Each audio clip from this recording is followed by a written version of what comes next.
So what are you up to? What do you want? I don't know. Why are you asking so many questions?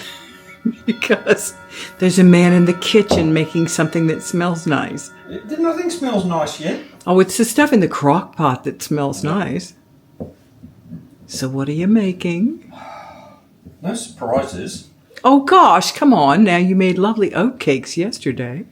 Cheese and chive scones. Oh, we talked about that on the weekend. Yeah. Maybe. Ooh. Okay. See what happens. No. I trust you. I have ultimate confidence in your cooking ability. My ability to read a recipe. That's all right. As long as you follow the recipe and do it right. Wait, are you winging it? It's an American recipe using French ingredients. Okay. So it doesn't always come out the same. Flour's not flour, you know. No, I don't know. What's the problem? Well, it's French flour. It's a little bit lighter, a little bit... I don't know, it's just slightly different. Okay. No pajamas, we'll just keep trying, and usually about the third batch comes out really well. Oh, no. It has to come out perfectly the first time. It'll be edible. I didn't mean edible. I meant Flour perfect. and milk, nothing goes wrong with that, with some cheese.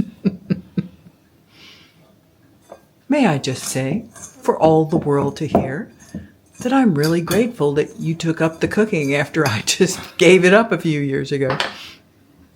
Why did you do that? Why? Because I like to eat things.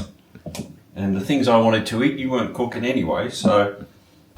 And you like my cooking, so... I love your cooking.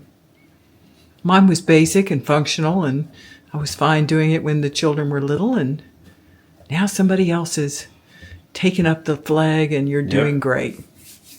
Cool. That's all right. Anything else you want to add? Nothing. You're sure? Yes. You're sure? Don't. My brain isn't working today. You're doing fine. And then my body's closely following it. All right. Guess I'll leave you alone. Bye.